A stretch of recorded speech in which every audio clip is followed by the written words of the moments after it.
Hello to you all. My name is Trani Gati. I'm a communications professional and work with various organizations and individuals in Europe and Africa. I'm born to a Ugandan mother and a Kenyan father, and a lineage I pay homage to as they were part of history and this very principle, Nia. I'm also part of a board of an international African school and business academy in the Netherlands, where it is my joy to serve and uphold the preservation of our culture, our traditions, and our history. At the core of my work is Africa, not just constructing the narrative of what is known about us, but by walking the talk and truly understanding by our and truly standing by our word.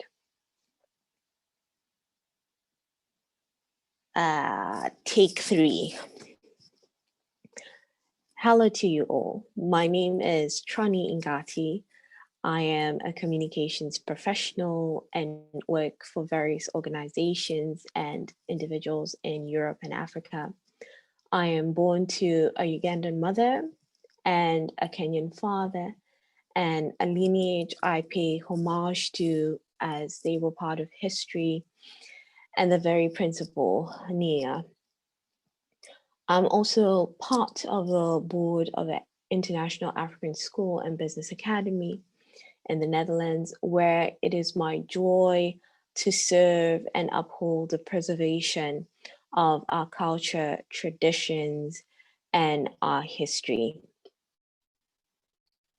At the core of my work is Africa, not just constructing the narrative of what is known about us, but walking the talk and truly standing by our word. I welcome you to Unpacking Nia, Purpose, the 5th principle of the Nguzo Saba of Kwanzaa. How then do we commit to the collective vocation of building, developing, defending our community, its culture and history in order to regain our historical initiative and greatness and add beauty to the world? Nia, a Swahili word which often makes for a great baby girl's name, has many meanings. Nia in Kiswahili also means intention, purpose, thought, a goal, an objective, an idea, to consider, to decide, to have in mind, to reflect, and even resolve. I invite you to reflect with me on Nia. I address you all as children of one mother, the children of Africa. Habari gani, to which you respond, Nia. The reflection, Nia, our purpose. Children of one mother, welcome home. Children of one mother, you are at home. Children of one mother, look out for one another. You asked what your purpose is. This is it. Whom of you is the firstborn? Whom are the middle children? Whom of you are the lastborn?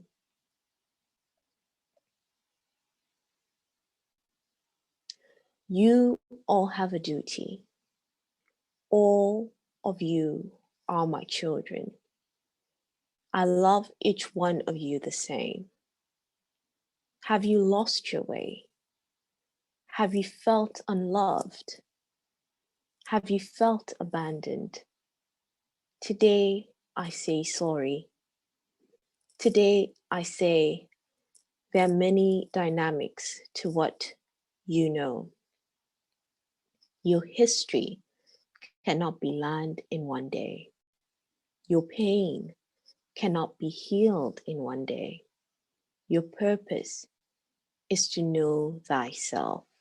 Your purpose is to know thyself. What is it that is your burden? What is it that you see wrong?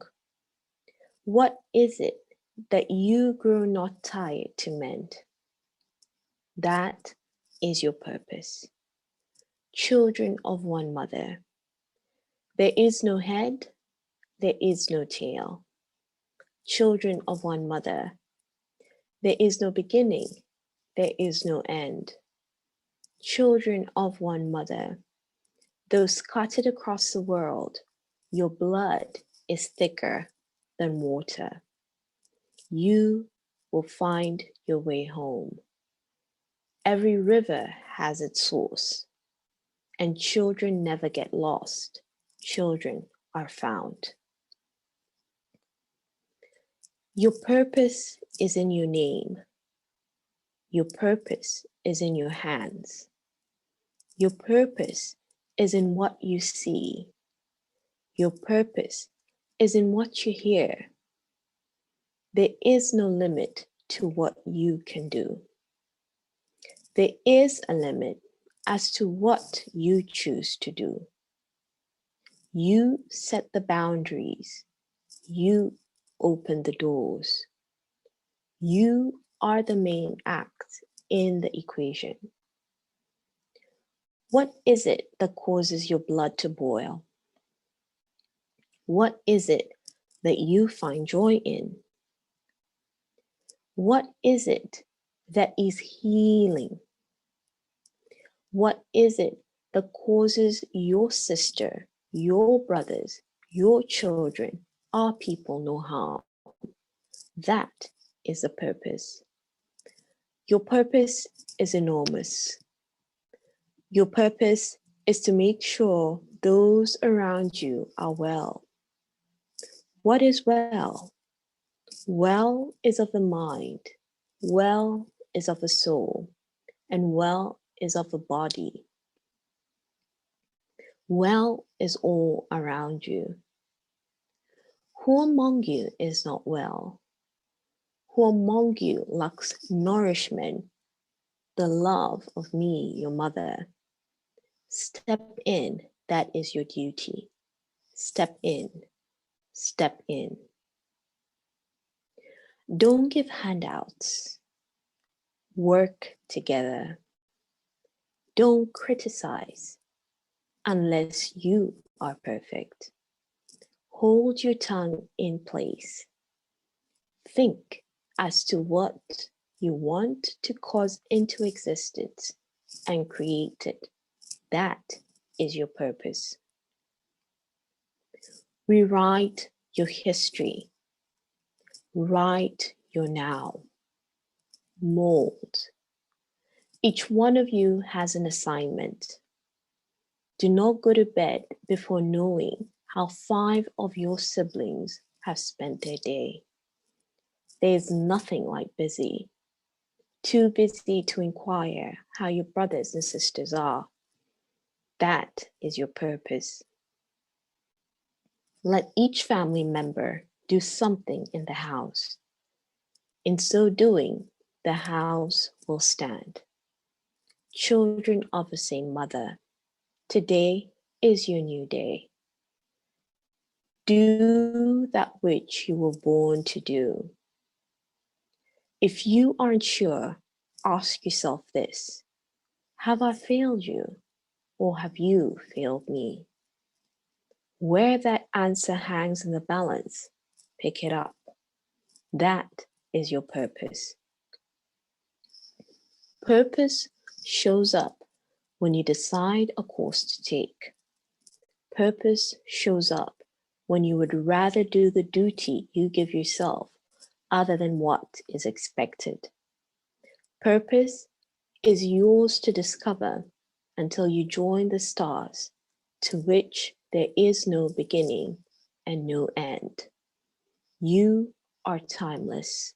You are purpose. You are near.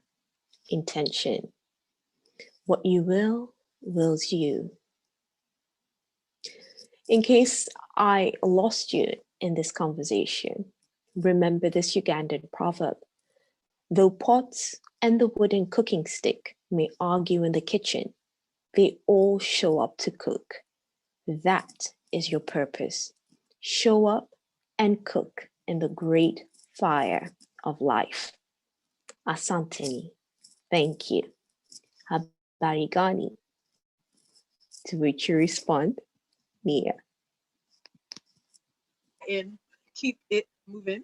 And it looks like we are now streaming live on Facebook. I know that everything you said about purpose is in divine alignment and a message for the global African community. Being a woman from Uganda, what do you see as the purpose for global African people as it relates to what's happening in Uganda right now? How can we be a part of your story? How can we be a part of you in Uganda, Ugandans actualizing your purpose? Mm. Well, I'm first Kenyan before I'm Ugandan, but you are right, because there is a saying in the Buganda culture that it is the side of the mother that raises a child. So I'll speak for the mother side. I'd say the major purpose and role that we can play is to listen. Listen to what our children want. They want change. How do they want that change to happen? Listen to that. But the dynamics of Uganda are very difficult to explain even just now. We'd have to take an entire other Zoom chat to explain as to what can be done. But for now, I would say a prayer, but as you say a prayer, get ready for the next chapter after this elections to help take Uganda to where her people, the youth who make up 70 to 80% of the population, want to go. Bloodshed is not a good thing for any person. And when blood is shed, the ground cries. When the ground cries, it's difficult to get your food. It's difficult to have any meaning, anything going forward. So it is up to us to make sure that we're able to play that, whether you want to call it mediation, but a way in which we can quiet the waters, however we see fit, be it in business, be it in peace building, be it in imparting better skill sets to our young people. But there's not much you can do right now. The elections are coming up. People will have to vote, the course will turn. But once the coin has changed, then I think that is the right time to do what we ought to do. But blood must not be shed. Yes, I am. Ashe, I appreciate that. Ashe. You being Ugandan and Kenyan, um, understanding two worlds, that's incredible. But I think our purpose, this global Kwanzaa celebration, this global African Kwanzaa celebration, is for us to determine what our purpose is as a people collectively. And I think that can only truly be determined when we can hear each other and know what it is that we're aiming for. And so, Uganda, I know that you are the womb of Africa. That's what I learned learned when I was Ginger River, the Nile River in Absolutely. Ginger. It I learned about Uganda being the womb, the Walusi, and the foothills of Yeah. creation. And Mm-hmm. that's a story that has to be protected. And so, whether it be Bobby Wine or Mm-hmm. another artist that decides to step up and engage Mm-hmm. in community development, we need Uganda as a part of our global African Kwanzaa celebration. So, thank you for being here today. I'm going to admit our next person into this group. Mm-hmm. And at the same time, I'm going to invite Miss Angela Lee with the stars in her background. Yes, sitting amongst the stars. To join us, I'm going to spotlight your video. Are you prepared, Auntie Now, Angela? yes, a little bit, a Right. little bit. We are ready for you. I want you to breathe, knowing that the ancestors are working through you and that when you speak on behalf of many, that you're not standing alone, that just as plentiful as the stars in your background, that's how many are with you, supporting you as you speak. Thank you very much. First of all, I want to say I'm getting a little bit emotional here because I feel the power of you all. I feel the love of you all, and I feel the words of Troni just yet was was incredible, and the ritual of the prince was amazing because it was recognized because in Suriname, where I came from, where I come from originally, we have the same ritual in the calabash and giving water to the earth and thanking the ancestors and praying for our community and for all the good we can do and have. And I want to thank you for giving me the opportunity to speak today on the Nia Day. Sorry, I don't know why, but it's just a little bit emotional for me. I think I'm feeling blessed that I'm here with you all. Thank you, thank you, thank you. Sorry.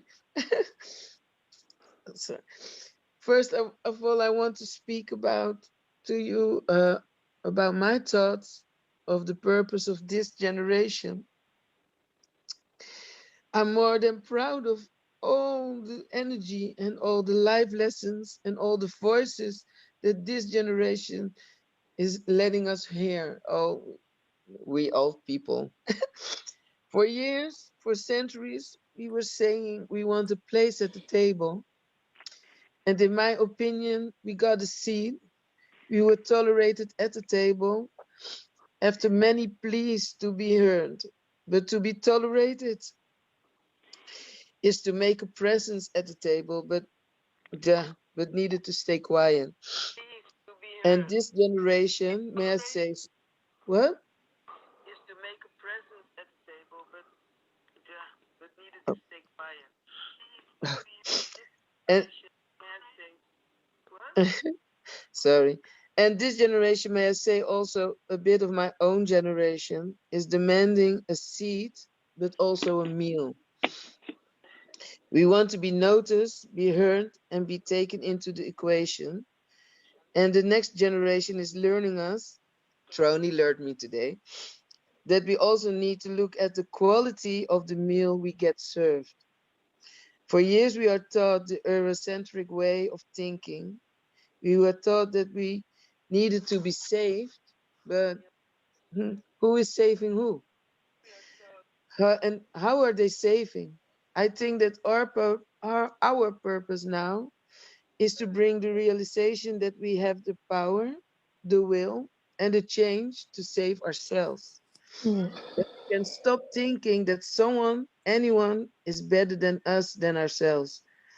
I believe in the one drop rule, sorry, because that rule holds the very concept of the Ubuntu philosophy. We need each other to lift each other. And in the one drop, we will and can find each other. We are not that different. We have different experience, we have different views, but that one drop holds all the old shared knowledge how to lift each other up and further up in the chain of life. This generation and the generation which comes after the next ones will tell about the old ways, the ways of today, and will find purpose in a new way. They will no longer be silenced. They will no longer be tolerated. The next generation will have a say in the way we live, the way we strive, and the way we lift our people up in the community and the world.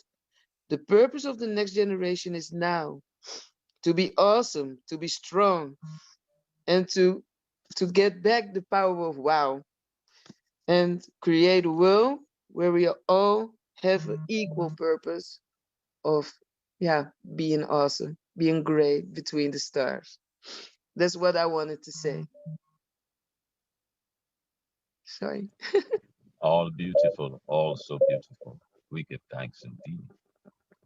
That was incredible. Um, that was incredible.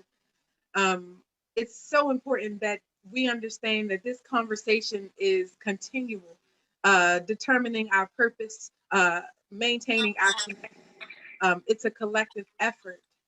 I I want to invite the next young man um, to our spotlight video. He's our next speaker for today, Lib Sabir. I've known him since he was a teenager, and I've seen him evolve and find his purpose in ways that has begun to change not only himself, but the entire community that he's a part of. Um, I'm going to start by playing a video that he's created. And if you give me 1 second, we're going to make sure that we play that right now.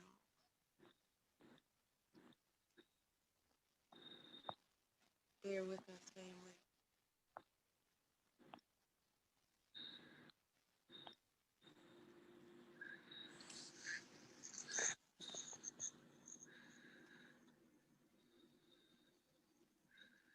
We're going to ask that anybody that is not playing the video from their end, that they mute their videos. The only person that should be unmuted as we speak is Talib once he speaks. Hey, Talib. Peace.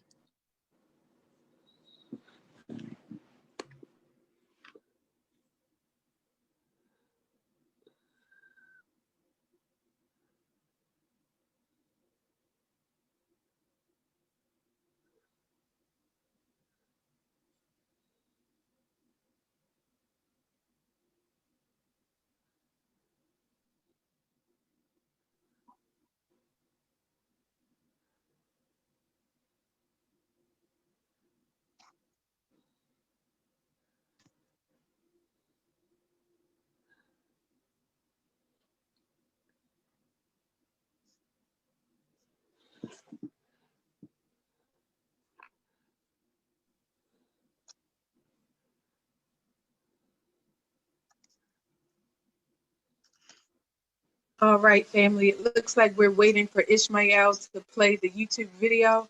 Ishmael, is that possible? Yes.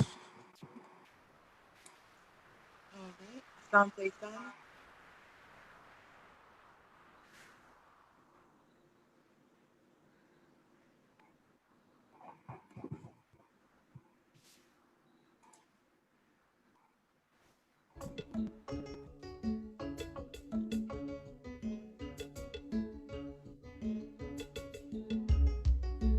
Many people hold negative stereotypes when it comes to Africans and their descendants, such as they are lazy, savages, backward, and primitive. The same holds true for the African continent, with constant images of dilapidated, underdeveloped, and crime-ridden areas being the dominant media portrayal of African countries. But we're much more than that. This documentary series will debunk the myths and will examine various nations and their Black African populations in order to connect and unite the struggle of continental African people to that of their diasporic families through Pan-Africanism. I'm a Black person. we're from different countries, but what I would like to tell that we all African. The youth of today have to continue to come up with ways and means to achieve our solidarity, not only in the diaspora, but around the world, that will lead to our eventual liberation in a lot of ways. Politics. Corruption actually is a part of colonization. We learned how to plunder and loot from the colonialists. And hip-hop.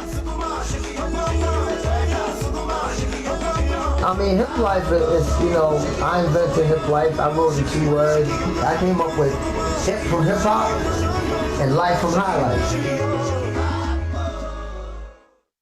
This is Afro Hop. Afro Hop. The Afro Hop. Afro Hop.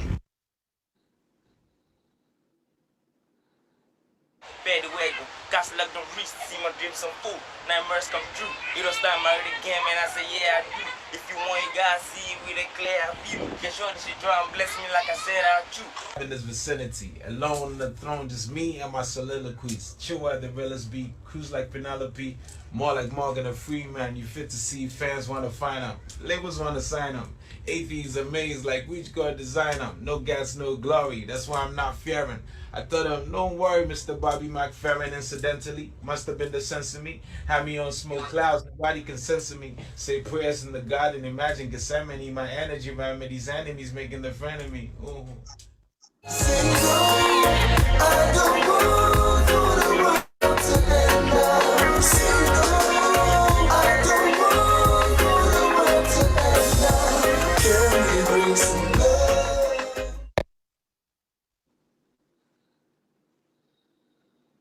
Nice, nice. That was a nice intro to the brother. Now I'm going to spotlight his video so that he can do it even better. Lib, my brother from another mother. Habari Ghani, brother. Habari Ghani, Nia. Habari Ghani, family. Nia, brother, Nia. I appreciate it, first of all, just like our Yoruba brother did. I give thanks to the ancestors for me being here, for us being here to be able to congregate like this in such a beloved and creative way. You know, had it not been for those that come before us, we wouldn't be here. So we first got to give thanks to them. And then to everybody behind the scenes of this, including my sister Kim. She has a tendency to exaggerate a bit. It hasn't been teenage years. May have been 19, 20. You were 12. You were only 12 at Morgan. Go ahead. But in all seriousness, I do give thanks to you, and especially seeing how the Teaching Artists Institute has grown, because I remember when we first started it and how it was just a concept into how it has blossomed to what it is right now, what you have done. I give thanks. So when she asked me to present on Nia, I thought that it was an honor, because for me, Nia and what it means, the purpose has really been defined for me over the past, honestly, 7 years, like crystallized during my journey, just in chanting down or throwing down my colonized mind to going more toward an African-centered mind where I can advance the liberation movement for our people. That has been my purpose. And what I wanted to touch on today was just that journey for me. You know, back in 2013, and as you can see, by trade, I'm an attorney. I got some pictures I'm explaining, but that's behind me too. But in 2013, I experienced a tragic loss. My grandfather transitioned right before, this was my second semester in law school.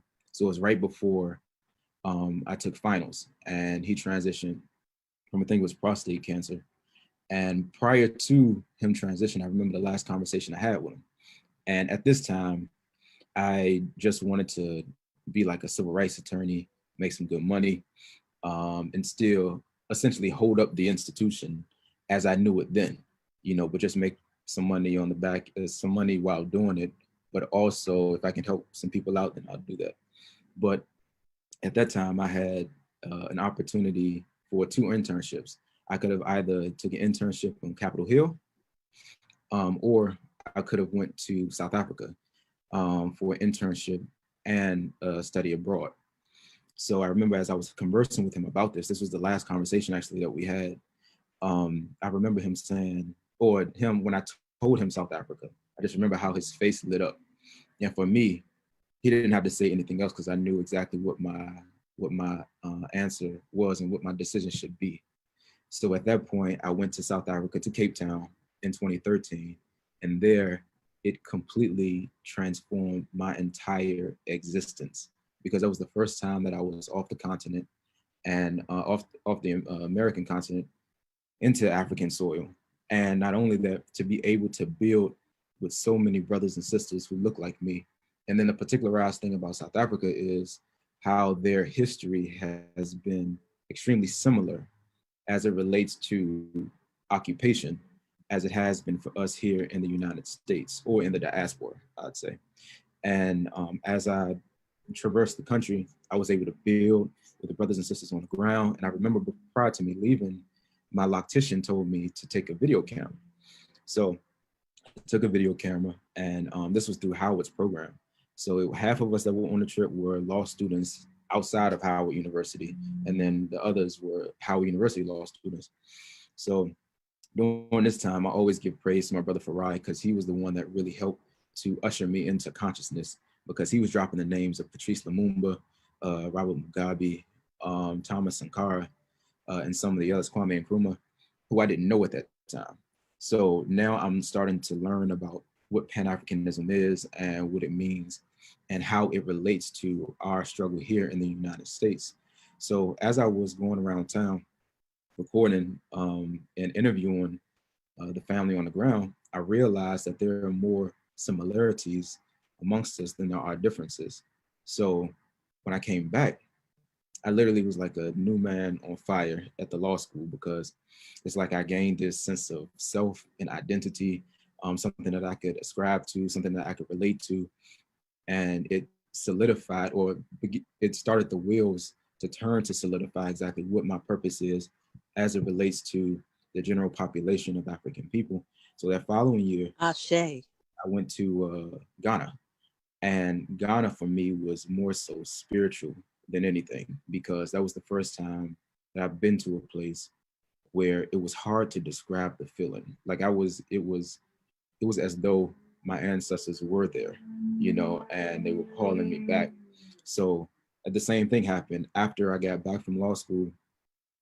After I got back from South Africa, I decided with Ferrari to do what you just saw, the Afro Hop trailer, but to launch a documentary that would focus on bringing us together as a people through like culture, or something that can tie us together, you know. And I spoke with my professor, property professor, and I told her that I was scared because I actually like doing film.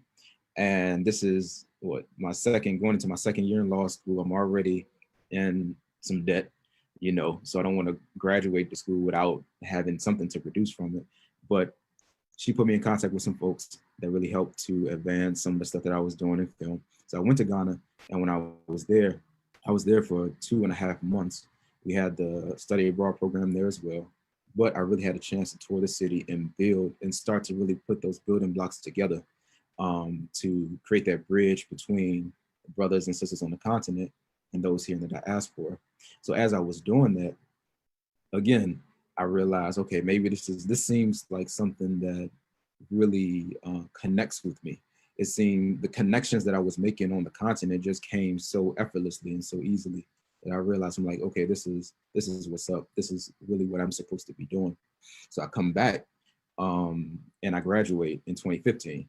And when I was organizing here, because I'm an organizer as well, so when I'm organizing here on the ground, I'm able to build with like some of the young brothers and sisters and let them know exactly about the heritage, the history, and the culture that we haven't been taught as a people because it's been cut off from us. And 2015, I went to Kenya and Tanzania, and there I was able to build with Mama C and MZ Pete O'Neill in Tanzania, and that really helped to catapult, you know, some of the things I was doing as well, because I saw what they were doing in the New Black Panther Party on the continent, how they continue the programming that they were doing, and as well as get some much needed wisdom and advice from them, and advancing and still working on my documentary.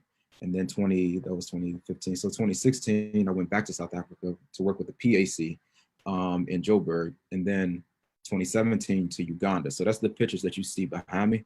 I was able to build with a couple of the brothers that's out there, and I was able to go to Jinja and sit at the Nile to really take in, you know, the super highway that our ancestors used to traverse back and forth throughout the continent.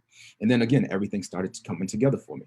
I was able to build with the youth out there and connect the organization, Ilham Girl Child Charity House, that does some great work with the young sisters and keeping them in school, connect them to some of the stuff and some of the organizations that I'm part of here.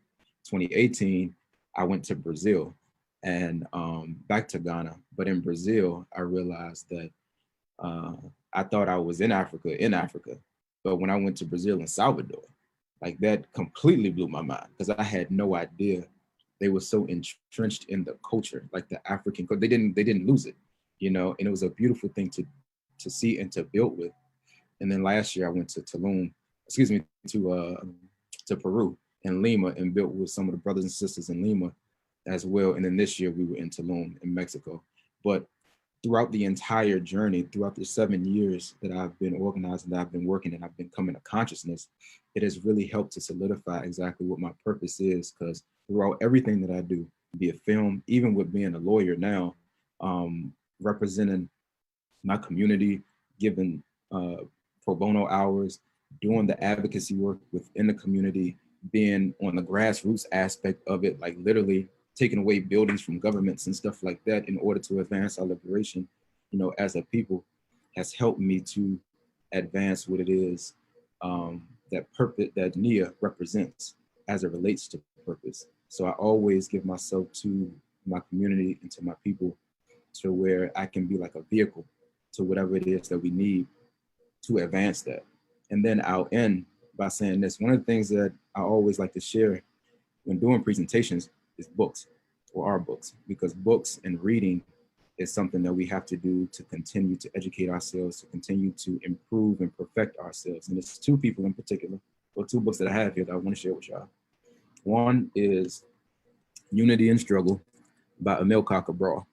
So when we talk about purpose, this helps to remind me that the fight isn't over, or as they say in Portuguese, a luta continua. And we have to continue to fight and continue to struggle. I learned about Amilcar Cabral from my brother Raiz, who's a Cape Verdean artist, but he's based in the diaspora in Europe. And he was dropped his name in a song. And this is like maybe a few years ago. So I never knew who Amilcar Cabral was. But then as I started to learn and realize, okay, this is an engineer, a trained engineer who used his skill set to help to advance the liberation of his people in Guinea-Bissau, as well as Cape Verde.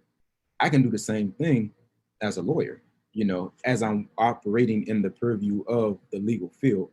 So Amilcar Cabral is a huge, huge hero for me. As a matter of fact, in my office where I am now, I have a huge flag of him in front of me, as well as Malcolm X.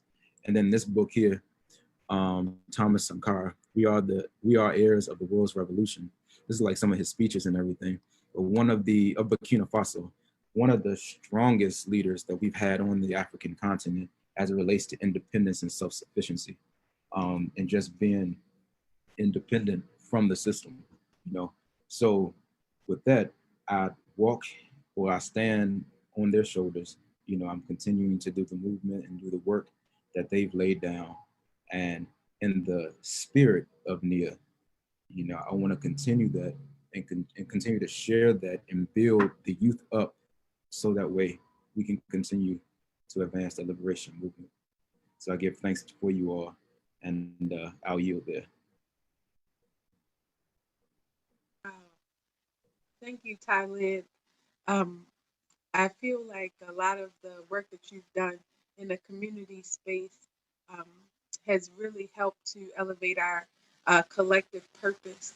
At this time, I want to do what we haven't really had a chance to do throughout this week during Kwanzaa. I want to bring our three speakers back onto our platform and allow questions from our intimate group here. Based on what you guys have heard, I mean, this global African Kwanzaa. We've had speakers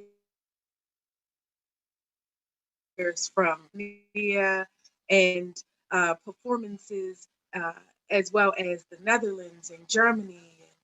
You're based, Talib, in DC, in the USA's nation capital. So I want you, as well as our sister, I'm going to pull her up, Troni and Angelique. I'm going to make sure that we have a gallery view so that we can all see. I want you all, I'm going to look now in the chat to ask questions. Let's have a mini dialogue today. I'm not going to serve as a moderator for this point. If you have a question, I want you to open your mic and ask our guests today. Tell us, what are your thoughts? What are your questions about our community's global African purpose? No need to raise your hand, Odelia, though I do see your hands raised.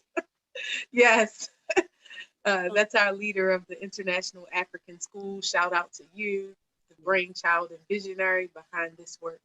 Thank you. We have set up the African School to be able to teach history and culture and languages in the diaspora. So we do it online. You can always look for us. Now, my question goes to Talib and Angelique. I am an African from Kenya. I grew up there. I came here when I'm an adult. So I was already grounded in my culture. And I remember when I came here and experienced the Eurocentric culture, I almost lost my mind. So I went back, for safety in my own culture, and it gives me a lot of confidence. But in my journey here, when we are in Africa, we see you brothers and sisters in the diaspora as our brothers and sisters. We see you as Africans. But I was a bit, confused when a sister from Suriname told me, no, we are not Africans. So I just wanted, an answer to that. Because this is how we feel from the continent, that you are our own. So for me, it was very surprising to be told, no, I'm not you, I'm not of you. And I was just wondering, how do you process that? How do you feel when you meet us and we are a bit different, maybe a bit confident in our own culture because we really don't, we are just comfortable in our own thing, the way we do us. May I report response? Yes. Yes. Okay. Well, I'm nearly 50 now, almost, and I have experienced that quite few people in Suriname are dismissing the fact that they are from Africa. We have been taught, we have been told all our lives that we are that we are different, that we are Suriname and not Africans, and to be African was always seen as a bad thing, and it's just the way that the colonists, the Dutch, our suppressors, used to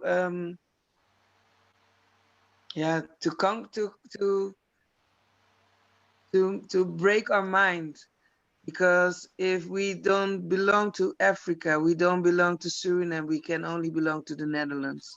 We can only learn about their ways and think like them, and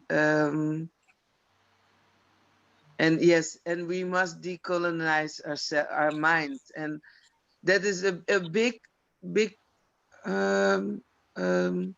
war. No, sorry, it's not the right word, but I feel it in my own community that it's a very big issue to talk about, because I think I think that I have learned in the last 10 years that I can be proud of, that I can be proud of my African part, that I must be proud of my African, and the last 10 years is where I get the knowledge of the will to explore that part of myself. And in Suriname, people are still very afraid of their own selves. And I cannot blame them, because if I look at my mother is one of the people, if you say to her she's from Africa, she will say resolute, no, I'm not from Africa, I'm from Suriname. And then I say, but Mom, you're originally from Africa. And then she says, no. But that is what she has been taught her whole life. I'm not blaming her. I'm just trying to get her to decolonize her mind too. But it's a hard and long way. That's incredible. Odelia, I hope that she answered your question. It looks like we have two other questions. One hand raised from Troni and another hand raised from Marianne. That was a while back, I think before we began. So okay. my hand is down. So I have a question. I have an answer. We can barely see your screen. You can't see me? Can you adjust it? Oh, there you are. That lovely gap. We love it. Okay. So for my brothers and sisters who may not understand this, in the words of Black Panther, the colonizer has done his job. So, we have something here that I don't know if you're familiar with it. Have you ever heard of the Willy Lynch letter? Anybody? Yes. Everybody here has heard of it? Odelia? Miriam? Okay, so I want you to look that up. Okay, you can look it up on Google. It's called the Willy Lynch letter. And when you read it, it's not supposed to be an actual letter that somebody actually wrote, even though there's some people say that it was. It's not really, but it gives you some background. And especially Sister Angelique from Syriam, this is a letter that you could understand the work that was done on us, even here as in people on the continent, and even the people that were brought here to the Americas and through the Caribbean. So the first thing to be able to be divisive or divisive is to be able to say, you are not African. And it made Africa an ugly thing. So I don't know how old everybody is today, but I'm going on 64. So my thought was, when I grew up in New York, to be Black was an ugly thing. You didn't want to be called African because Africans were the enemy in Tarzan movies. And they didn't wear clothes, and they were ignorant, and they were hungry, and their bellies bulged, and all of the most ignorant things that you could say about a people was entrenched in our minds. The fact that I have only been to Ghana, but there is colorization still. So, they had a commercial on, and I gotta be short, I know. And they had a commercial on the billboards up there. And they have a Nivea product in Ghana where you could get your skin lightened. And the woman who was like represented the beauty of Africa, she was like Miss Ghana or something, was in this commercial, and they had to take it down. Now, this was when I was there, and I was like, even in the land, you want to strive to be something that America and the world pushes, even though it's not truly us. So you want to look like Beyonce, but Beyonce is a made up construct. Okay. This light skin, this long hair that's not yours, these eyelashes, everything about it is, I don't like what I look like, and I'm not proud of it, and it's a part of our world. So we got work to do. Absolutely. On the continent. We got work to do in the United States. I'm writing a book now called Ugly. And it's all about being dark-skinned in the world, period. Wow. So we need, Trony, you got work to do where you are. Angelique, you have work to do where you are. Odelia, you have work to do where you are. My brother, Talib, you have work just to be able to tell other women that they're beautiful, that don't look like a Beyonce. Because we just need support. Indeed. It's women who, because in my world, and I'll end with this, I'm a social worker, graduate social worker from Morgan State University. Me too. And the children that I engage with, because I run summer camps and all kinds of programs, the dark-skinned girls are crying because they don't understand why they can't be loved. Why don't you love me the way I look? That's a hurtful thing. Thank you. When your brothers look at you and they say to you that they don't want to pick you because you don't look a certain kind of way. Yes, we got work to do, brothers and sisters. We definitely want to work. That's a Nia. Yes. That's a purpose. Yes, indeed. Asante Sana, y'all. Asante Sana. No, thank you. It sounds like a purpose in alignment with the Shiro Sisterhood. We're doing work yes, ma'am. Thank you, Sister Kim. Beautiful, and that they know it. I'm looking in the WhatsApp group chat, and our group chat here in Zoom, and I just want to make sure that we get these comments read. But you guys, you don't have to hide in the comment section. You can absolutely say these things out loud. I'll read them on your behalf right now. We have from Dr. Injeri in Germany. She said, "We are all from one mother. We are all as children, one mother that must decolonize our minds." Yes, that's absolutely a part of our purpose. Ishmael, our brother from Morocco, said that they created chaos and divided to conquer. It is very painful that the African brothers and sisters sold out human beings. They should protect at all costs. We need to change the narrative, but never forget the history. We need to unite and create a safe haven for future generations. And then Dr. Injeri, she said, Ashe, if you colonize the mind, you can colonize the body. And Haki says, indeed. And Levy says, preach, preach, sister. I want to make sure that Talib gets an opportunity to answer that question. Talib, I see that you have a response. So please let us know. Thank you. So once again, I wanted to, because I know exactly what the sister was talking about. And I actually have, because I'm a poet too, so I have a poem that's called To Sister Ujima, a poem called Apology Letter to the Black Woman that I wrote, as well as there's another poem, and my brother Yafet is on here. He actually is from Eritrea, but it's called African versus American, that touches on that very point. But two books in particular, once again, going back to the books, Black Skin, White Mask by Frantz Fanon. Excellent book to read as it relates to that, sister, and just that divide and how we operate here. And then Cultural Genocide in the Black and African Studies Curriculum by Yosef Ben Yakinen. Now, to answer your question directly, I'll give an example. When I was in Ghana, I never forget, I went to a shop to get some clothes for an internship. And the sister who was running the shop, she said, "What's up with y'all African Americans?" And I'm like, "Well, what do you mean?" She says, y'all never finished school. You're in jail. You have all these babies and all this and that, right? So I said, "All right, well, where did you get that from?" She said, "I got it from the media." I said, "Okay." So if we use that same media, then I would come to you and say, "I'm surprised you have this shop. I'm surprised you have running water.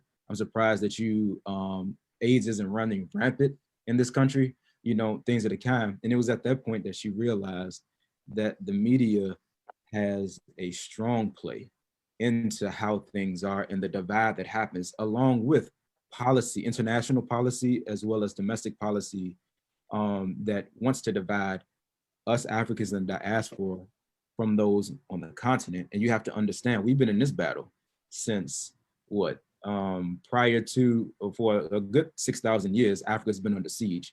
And from the invaders that came from Europe down into Africa to push them out. And then not only that, you have to understand the Arab slave trade that predated the European slave trade for 1,000 years. And then when you get caught up in that, and now we're taken to another land, we've been stripped of culture. We've been stripped of any type, your mother tongue. You've been told and beaten, again, like the sister Ujima said, you've been told and beaten that anything Black or African is bad. Everything that may be white or Anglo-Saxon is good. So when you're indoctrinated like that, and then you don't have the resources to reinforce that, because racism and white supremacy is 24/7. The media, and it's all in all aspects of life. So that's media, that's politics, that's education. I can talk about the educational system as an education attorney and how these kids are being discriminated against. Sex, war, like every aspect that you can think of. So when you come across, when we have a brother or sister that's from the continent that comes here and engages or interacts with the African brothers and sisters that were born here, more likely than not, unfortunately, a lot of the brothers that come from abroad are brought in places that aren't necessarily well-versed in culture as it relates to African culture and where we come from. They've been stripped of it, so there's nothing to reinforce it. So if you come in, let's just keep it $150. If you come into the hood, and you know, that's not what's taught, or even if you go into educated, the so-called educated circles of the petty bourgeois, which I would represent, being an attorney, the doctors, lawyers, and stuff like that, all because you have education and the degrees within these universities don't mean that you're getting that African-centered education. So a lot of times you encounter people who are uneducated culturally to what's going on. So that's why you have that dynamic, and you're always taught to be white is to be right.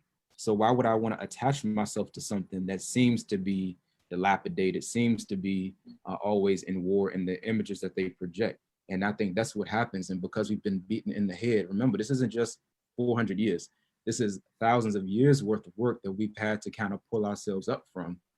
That's how you have this dynamic. So I would say, don't get discouraged or don't get disenchanted by some of the ignorance and the exact definition, meaning of the word that spews out of the mouths of those who are uneducated, you know, but be reassured in spaces like this that that Pan-Africanism, that consciousness or that knowledge of self does exist. And something that Malcolm X said was, and I'll end with this, that, you know, at one point we all, you know, were in a position or a place where we were ignorant in some capacity. So for us that know, like Dr. Kwame Nkrumah said, Toure said, those that have consciousness, it's incumbent upon them to make the unconscious aware of their unconscious behavior.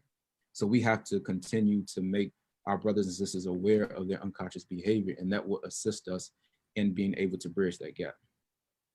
Thank you, Talib. I've seen Talib, I know he said he wasn't 12, but he was definitely at least 19 when we were at Morgan. And, you know, just to see the man that he is today, like, this is a purpose-driven life. You mentioned Black Skin, White Mask by Frantz Fanon. And, you know, I know that Frantz Fanon has a quote that every generation must, out of relative obscurity. And somebody that knows Frantz Fanon like yourself has to help me with the words, because I, you know, didn't go to law school like my brother. But he says that you have to identify your mission, accept it or deny it or betray it. That's what he says. Accept it or betray it. And I believe that that's from his book, The Wretched of the Earth. Don't quote me, I'm just a singer. But what I will say is that we have to decide today our purpose. We have to assess based on the history and look at the trajectory of our future, what our purpose and mission has to be now. Our generation, that's our responsibility. And so each one of us in our various sectors and our various regions around the world have to do that in different ways, but we are on the same trajectory as global African. And it's nice to see us on one accord, from Germany, from France, from the Netherlands, from the USA East and West and South, from Canada with my sister Arnell. I mean, looking at Morocco, I mean, family, we really are all over the world today. And then our Facebook family at home, I mean, that's the World Wide Web. So we're connecting in ways that we just couldn't, like our ancestors. And so if Marcus Garvey can establish over 100,000 people on the same agenda, what more can we do in 2020 with Facebook and the internet? And I mean, we have an ability to connect like our ancestors did it, and our predecessors laid a foundation, and we need to stand on their shoulders. That is our purpose. I'm in the comment section, and I see that Anna Esperanza is saying that, yeah, it's all about identity and self-identity. Absolutely, sis. Absolutely. If you don't know that you're African at this point, if you don't even know that we're on the same team at this point in the game, we don't have time to let you know that. We need to understand that our purpose is to work with the people that know that they're African, that want to build institutions that last for us. That's just where we are. Can I say something? Can I? We have another question. Can I say something? Wani, Asa Wani. Can I? Yes, sis. Please ask your question. Can I say something? Yes, indeed. Thank you. Please ask your question. Yes, indeed. We do have a lot of work to do because I'm from Liberia, West Africa, but I'm also ancestors. Can we see you on the camera? Okay. Just one second. Okay, I'll put my camera on. Hi everyone. Greetings, Canada. Okay, so I am from West Africa, Liberia. I was born in Liberia, but I'm also mixed with Ghana and Sierra Leone, and also mixed with Great Britain as well, right? So my ancestor background is deep. But anyways, we recently had a senatorial election in Liberia, right? And Liberia do not have dual citizenship, right? So meaning that if you're Liberian and you left Liberia due to the war and you live in another country like Canada, the US, and Europe, and you obtain citizenship there, you're no longer considered citizen in Liberia, which is so wrong. So we've been trying to fight for dual citizenship so they can allow us to be returned as a Liberian as well. And during the senatorial election, they voted, they programmed the people in our country that we are the enemies. Can you imagine? Because we live outside Africa, so we are the enemies. They say we should not get involved in politics, we shouldn't be welcome because if anything were to happen in Africa, we're gonna run away and come right back to Canada, Europe, and the United States, which is so wrong. So they voted against dual citizenship. So there's no dual citizenship in Liberia, and it makes us feel rejected. But these are the messages those leaders are preaching in our land, that we that live outside Africa should not be welcomed back because we think like the white man and we act like the white man. And if anything happens in Africa, we're gonna run back to the white man land. So it's like, how, I don't know, but it really breaks my heart. And I think seeing African women around the world getting involved in politics and spreading the message as, you know, to these kind of situations will be very important for our people back home. Because if we don't spread the message and we don't reach out to people and other Africans and Africans in Africa, we are going to be rejected. And that's exactly what the white man wants. He doesn't want us to return back to our country, to our continent. So this is okay. Yeah. Thank you for saying that, Arnell. When we look at our purpose, we have to look at it in a theoretical way, but it's also important for us to set those agendas within our organizations. Organize, organize, organize. It's so important that we organize, and that means boots on the ground, that means grassroots movements, that means us connecting in forums like this. So put your contact information inside of the chat, family. Like if you're interested in what she just said, and at least one person here, if they're not there, honey, I'm on your team. You can put my name down on the list because Liberia was created out of the African-American experience. So I want my, I want my dual citizenship too. I'm on your same boat, honey. But it looks like we have another question. Yes, from Aswini. Roti. Yeah. Yes, you're next. Please ask your question. Lisbeth is my name, Lisbeth Perotti. I'm from Suriname. I'm now in Suriname, and that is part of the Caribbean. Actually, South Suriname is at the north Your coast family. of South. We are family, yes. No, South you're actually Caribbean. my name is Piroti too. Wow! Hi. Piroti, so you're really my family. Okay. Listen, I want to add this information, share it. It's a lot, but maybe I want to share a little bit. We are all brothers and sisters, Africans, but there is a group that is getting huge, a group that is aware of the fact that they are Africans, but their identity is not African, but Hebrew.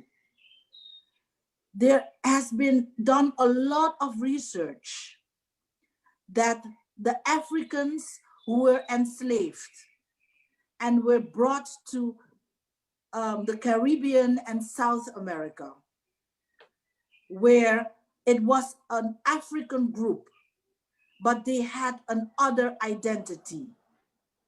They had the Hebrew identity.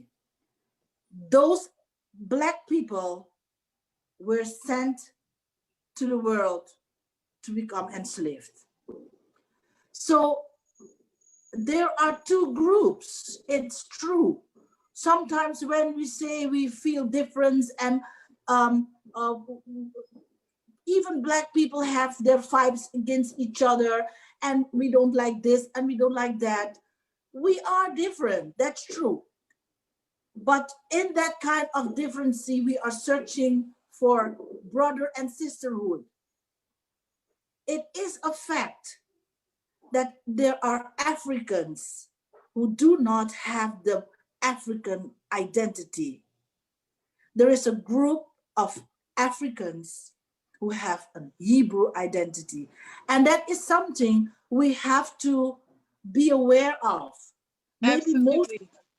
Maybe most of us. Yes, Sister Parodi, I think that that's definitely a topic that we should find literature on. And if you can post that inside of our group chat, all of us is interested in, or at least I personally am interested in diving into some of the identity politics happening down in Suriname, in South America. You know, it's so important that Surinamese women like yourself, like Auntie Dr. Beryl Beekman in the Netherlands, who's also of Surinamese descent, working with the International Decade for People of African Descent with the United Nations. All of the Surinamese women need to come forward and take the mic. I appreciate your question. I know that we are running out of time today, but I really enjoyed this dialogue. I think that dialogue is so important for us to determine and redetermine our purpose. Ishmael, I'm going to make you our admin one more time for today's meeting. We started today with our libation from Prince Sharif out of Nigeria in the Yoruba Kingdom. And I would like to also end today with libation because tomorrow is another day, family. Kwanzaa is 7 days long. This celebration is getting us ready like a boot camp for this 365 Kwanzaa, these principles that we have to reinforce every day, all year long. So yes, I will see you tomorrow, same day. I mean, not same day. Hopefully it'll be a new day. Same time, same place, same Zoom link, and definitely the next principle of Kuumba, creativity, my personal favorite, being able to create and innovate what we need to liberate our people. The Teaching Artists Institute, I like to think that's our specialty. So I'm going to make you the admin one more time, looking for your name in the list. Where did you go, Ishmael? Okay. Yes, I'm a Moroccan brother. I just spotlight your video. How are you? Just looking at your wonderful face. And now I'm going to make you the host so that you can have our last video of the day shown, our libation from Prince Sharif. Greetings. Fraternal greetings to brothers and sisters across the world. Wasobia to global African. Greetings from Nigeria. Bless mentor, bless mentor, bless mentor. Blessing to be part of the first global Kwanzaa festival. My name is Prince Sheriff Ajibola Adebayo Onishile. I'm a direct descendant of a great king of Oyo Empire in Yoruba land, West Africa. I stand here today to pour libation to the spirit of our ancestors. I stand here today to pour libation for the opening of the first Global Kwanzaa Festival. This is Orogbo in my Yoruba language. It is Bitakula in English. It is called Mijingoro in Hausa language.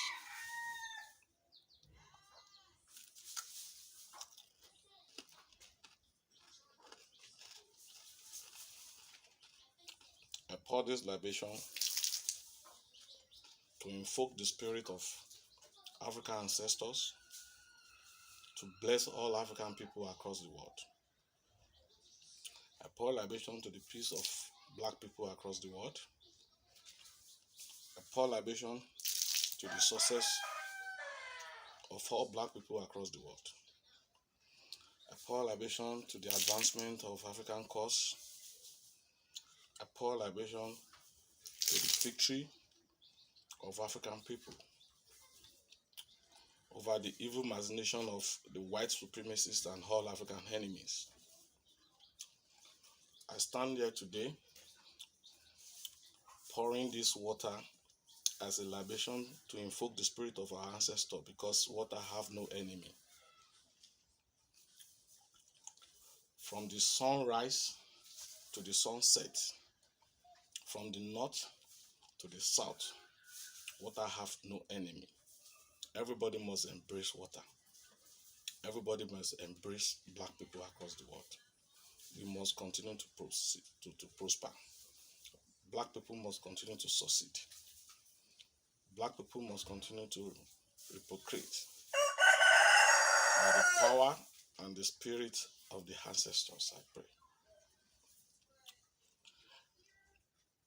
By the power and the spirit of Eledumare, Ashe, let there be peace, and let the celebration of the Kwanzaa festival begins. Ashe.